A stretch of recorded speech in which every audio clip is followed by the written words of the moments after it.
Welcome to Focus Washington. I'm Chuck Conconi, and my guest today here is Barbara Heller. She's an architect and one of the leading experts in large construction projects, including the Pentagon restoration of after the 9/11 disaster. Welcome. It's great to have you on the show. Thank you, Chuck. There's a number of things. I mean, we have this $1 trillion stimulus package that President Obama is talking about, and a good part of it is going to be for major construction projects, infrastructure. How is that going to work? Do you think there's a way to make that work efficiently so that the money isn't wasted? Well, I think the goals of the program are multiple. I think this early stimulus package is going to be directed primarily at shovel-ready projects, which means projects that have already been designed, have already received local approval, and are just ready to get going as a way to put money back into the economy, create jobs, and create consumption. But I think down the long term, it's going to be really important for the government to take a serious look at the types of infrastructure projects that need to be done and that will help facilitate growth in the future, because in reality, we've been neglecting our infrastructure, not just its maintenance and repair, but in planning for the future. You know, when I grew up, we had excess highway capacity and excess airport capacity, and now we don't. Well, as an architect and someone who's worked in this area, how do you control this? I mean, these are major construction projects in a variety of areas. Well, it's very important to do proper planning and control and understand how you're going to measure your results and gain from these projects, and of course get the most for your money.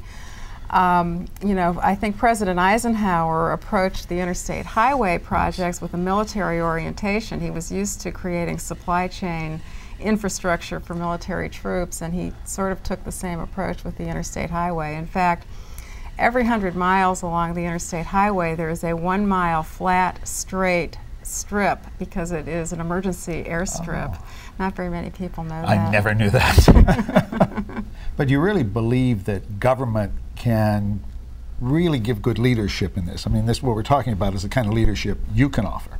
Well, it's a very intriguing crossroads for the government, because for the last 30 years we've kind of seen shrinkage of government, more outsourcing of government, and decline of government leadership. And all of a sudden the government is being asked to make a U-turn and start to be incredibly proactive and effectively and efficiently spend these large sums of money. So I think that it's a real opportunity for them to seize leadership and make these projects work well. How will we keep that efficient and not waste taxpayers' money?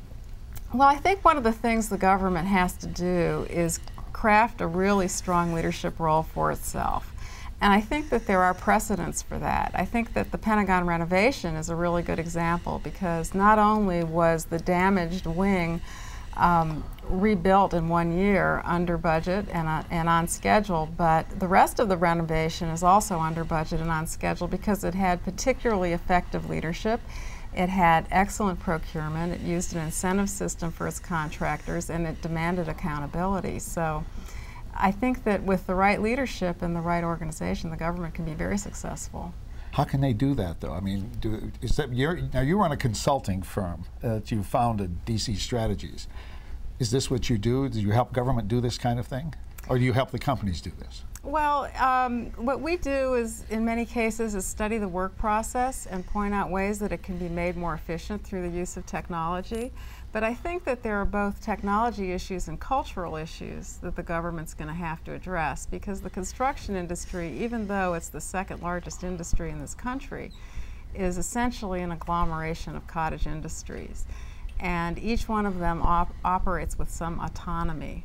So if the government wants to be really effective and standardize some of the outcomes of these projects and measure their efficiency and understand better what they're buying, they're going to have to craft a new leadership role, which I think will really improve the construction industry in the long run and benefit everyone. And tell me, what are the technologies that can help make this more efficient?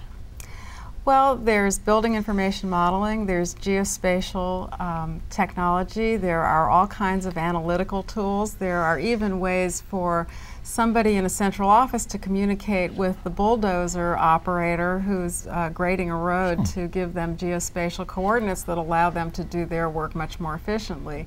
There's a convergence of design technology and communication technology and engineering technology that's really intriguing and powerful. Now, what are some of the other big projects, though, you've done here in Washington recently? I mean, I talked to you about them earlier, and I found them quite impressive. We worked on the museum, the National Museum of the American Indian, the renovation and rehabilitation of National Airport. We're working on the People Mover project at Dulles Airport. And we were the only DC firm to be involved in the construction of the FDR Memorial. What an incredible thing it is. Barbara, thank you for being here. I hope we can do this again sometime. Thank I'm you. Chuck Coney, and this has been Focus Washington.